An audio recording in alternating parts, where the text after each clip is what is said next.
त्रिविमीय ज्यामिति की आज की इस क्लास में हम प्रश्नावली 11.2 के कुछ प्रश्नों को हल करेंगे। इससे पिछली क्लास में हमने इसी प्रश्नावली के 5 तक के प्रश्नों को हल भी कर लिया। अब अगला प्रश्न देखो, प्रश्न नंबर 6। इस प्रश्न में हमें एक ऐसी रेखा का समीकरण ज्ञात करना है जो बिंदु ए से होकर गुजरती हो और इस रेखा के समांतर हो। तो ऐसा मान लो कि हमें जिस रेखा का समीकरण ज्ञात करना है वो रेखा है L1 और ये जो समीकरण हमें दे रखा है ये है रेखा L2। ये रेखा कौन सी है?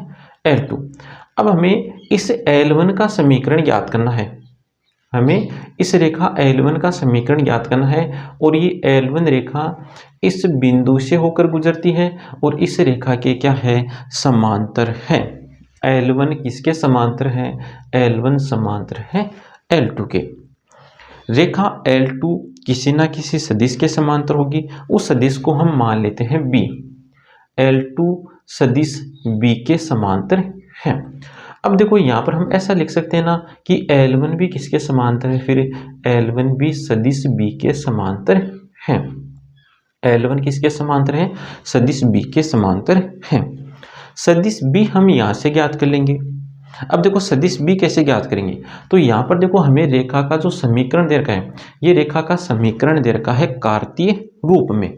तो रेखा का कार्तीय रूप में समीकरण होता है x माइनस x1 बट्टा a बराबर y माइनस y1 बट्टा b बराबर z माइनस z1 बट्टा c।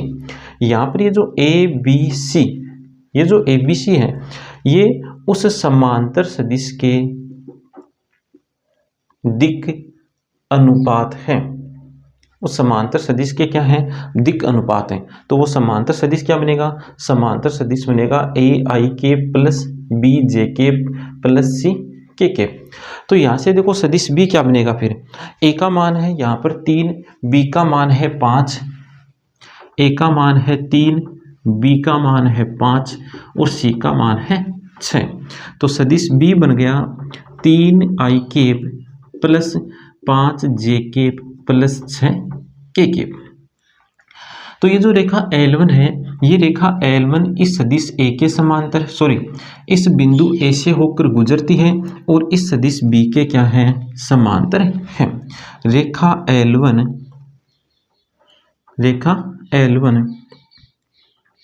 बिंदु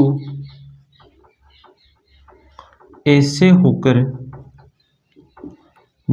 से होकर गुजरती है तथा सदिश B के समांतर है। सदिश B के समांतर है। अतः रेखा L1 का समीकरण कार्तीय रूप में।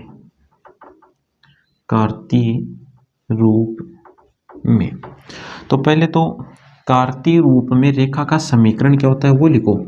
तो कार्तीय रूप में रेखा का समीकरण होता है x माइनस x1 बट्टा a बराबर y माइनस y1 बट्टा b बराबर z माइनस z1 बट्टा c। x1 y1 z1 ये तो क्या है? ये उस बिंदु के निर्देशांक है जिस बिंदु से होकर रेखा गुजरती है। तो x1 का मान है -2, y1 का मान है 4 और z1 का मान है -5। तो x माइनस x1 का मान -2 रखो तो ये बन गया +2 बट्टा y माइनस y1 का मान है 4 बट्टा z माइनस z1 का मान है -5 माइनस प्लस बट्टा ABC क्या है? जिस सदिश के समांतर है उस सदिश के दिक अनुपात। तो सदिश B के समांतर है और सदिश B के दिक अनुपात क्या है? 3, 5, 6। तो A का मान है 3, B का मान है 5 और C का मान है 6। ये हमें रेखा L1 का समीकरण मिल गया जो बिंदु A से होकर गुजरती है और इस रेखा L2 के समांतर है। तो हमें इस प्रकार से इस प्रश्न को हल करना है। अगला प्रश्न देखो, इस प्रश्न में हमें रेखा का समीकरण दे रखा है कार्तीय रूप में।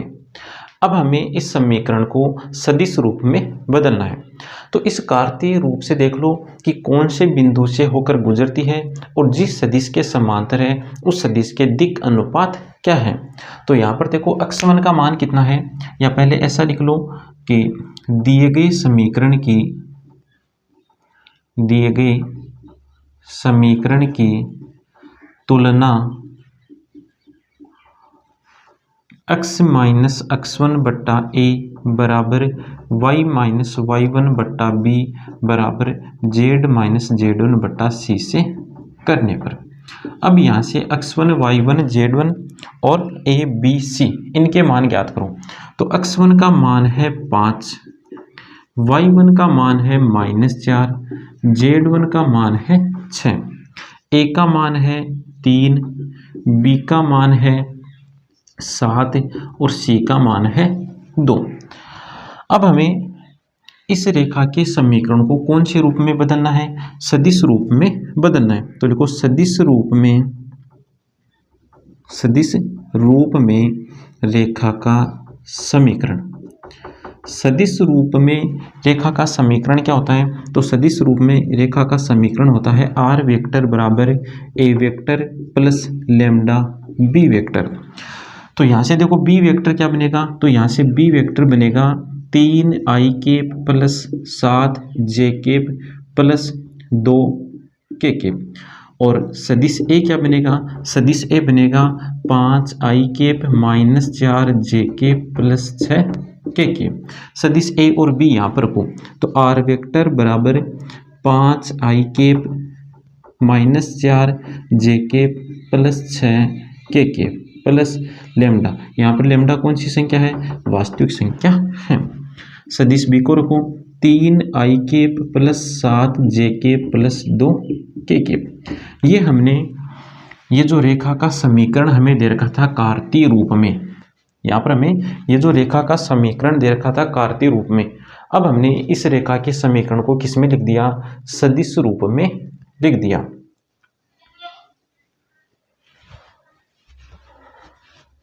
अगला प्रश्न देखो, प्रश्न नंबर 8। इस प्रश्न में हमें दो रेखाओं के समीकरण दे रखे हैं। अब हमें इन दोनों रेखाओं के मध्य का कोण ज्ञात करना है। देखो दो रेखाओं के मध्य का कोण ज्ञात करने के लिए हमने दो सूत्र देखे, एक तो कोस थीटा का और एक साइन थीटा का। दोनों सूत्रों में से हम किसी भी एक सूत्र को काम में ले सकते हैं, लेकिन हमें कोस थीटा का सूत्र काम में लेना है। कोस थीटा का ही सूत्र क्यों काम में लेना है, तो कोस थीटा का सूत्र हमें इसलिए काम में लेना है क्योंकि इसमें कैलकुलेशन कम होगी। साइन थीटा का सूत्र जब हम लगाएंगे तो उसमें कैलकुलेशन थोड़ी क्या होगी, ज़्यादा होगी। तो कैलकुलेशन से बचने के लिए हमें कोस थीटा का सूत्र काम में लेना है। तो कोस थीटा का सूत्र होता है कोस थीटा बराबर b1 डॉट b2 बटा b1 का परिमाण गुणा b2 का परिमाण। अब यहाँ पर ये b1 b2 क्या है, तो b1 b2 उन दोनों रेखाओं के समांतर सदिश हैं। तो यहाँ पर इस रेखा के समांतर सदिश तो क्या है, तो इस रेखा के समांतर सदिश है 3i plus 2j plus 6k। इसको तो मान लो b1। और दूसरी रेखा के समांतर सदिश क्या है, दूसरी रेखा के समांतर सदिश है i plus 2j plus 2k, i plus 2j plus 2k। अब ज्ञात कर लो इन दोनों का डॉट, अर्थात b1 डॉट b2। तो b1 डॉट b2 कितना आएगा, 3 प्लस 4 प्लस 12, 12 और 4 16, 16 और 3 19। अब ज्ञात कर लो सदिश b1 का परिमाण। तो सदिश b1 का परिमाण कितना आएगा, देखो √3 का वर्ग 9 प्लस 2 का वर्ग 4 प्लस 6 का वर्ग 36, 36 और 4 40, 40 और 9 49, √49 का मान आ गया 7। तो सदिश b1 का परिमाण है 7। सदिश b2 का परिमाण ज्ञात करो, तो √1 प्लस 4 प्लस 4, 4 4 8 और 1 9, √9 का मान हो गया 3। तो सदिश b2 का परिमाण है 3। अब इन तीनों बातों को उठा करके रख दो यहाँ पर सूत्र में। तो कोस थीटा बराबर b1 डॉट b2 तो कितना है 19 बट्टा b1 का परिमाण गुणा b2 का परिमाण, तो इन दोनों के परिमाण को गुणा करने पर आएगा 21। तो यहाँ से थीटा बराबर आ गया कोस इनवर्स 19/21। तो इस प्रकार हमें इस प्रश्न को हल करना है। अब इसी प्रश्न में एक प्रश्न और है, तो वो प्रश्न भी इसी प्रकार से हल होगा। तो वो प्रश्न अब आपको स्वयं को हल करना है। अगला प्रश्न देखो, प्रश्न नंबर 9। इस प्रश्न में हमें दो रेखाओं के समीकरण दिए गए हैं। अब हमें इन दोनों रेखाओं के मध्य का कोण ज्ञात करना है। दोनों रेखाओं के मध्य का क्या ज्ञात करना है? कोण ज्ञात करना है। देखो, इससे पिछला जो प्रश्न था उस प्रश्न में भी हमें कोण ही ज्ञात करना था। अब अंतर इतना सा है कि पिछले प्रश्न में हमें जो समीकरण दिए गए थे वो सदिश रूप में थे, और यहाँ पर जो समीकरण लिखे हुए हैं ये समीकरण है कार्तीय रूप में। तो देखो, कोण ज्ञात करने के लिए हमें क्या करना होगा? इन रेखाओं के समांतर सदिश ज्ञात करना होगा। तो इन रेखाओं के समांतर सदिश हम कैसे ज्ञात करेंगे? तो ये जो समीकरण लिखे हुए हैं इन समीकरणों की हम तुलना कर लेंगे कार्तीय रूप से। तो रेखा का कार्तीय रूप में समीकरण होता है x माइनस x1। तो पहले ऐसा लिखूं, उपरोक्त समीकरणों की तुलना x माइनस x1 बट्टा a बराबर y माइनस y1 बट्टा b बराबर z माइनस z1 बट्टा c से करने पर। इनसे तुलना करो। तो पहले इस समीकरण की तुलना करो। तो a बराबर कितना है? a बराबर है 2, b बराबर 5 और c बराबर माइनस का 3। तो यहाँ पर ये जो a b c ये जो लिखे हुए हैं ये उस सदिश के दिक् अनुपात हैं जो इस रेखा के समांतर हैं। उस सदिश को मान लो b1। तो सदिश b1 क्या बन गया? सदिश b1 बन गया 2i cap plus 5j cap minus 3k cap. अब इस समीकरण की तुलना करो इस समीकरण से। तो a का मान देखो कितना है? a का मान है -1, b का मान है 8 और c का मान है 4। ये जो ABC के मान हमें मिले हैं ये उस सदिश के दिक् अनुपात हैं जो इस रेखा के समांतर हैं। तो इस रेखा के समांतर उस सदिश को मान लो सदिश B2। तो सदिश B2 क्या बन गया? सदिश B2 बन गया -i cap plus 8j cap plus 4k cap. अब देखो, दो रेखाओं के मध्य का कोण ज्ञात करने का सूत्र क्या है? तो सूत्र ये है कोस थीटा बराबर सदिश b1 डॉट सदिश b2 बटा सदिश b1 का परिमाण गुणा सदिश b2 का परिमाण। तो पहले b1 डॉट b2 b1 का परिमाण b2 का परिमाण ये ज्ञात कर लेते हैं।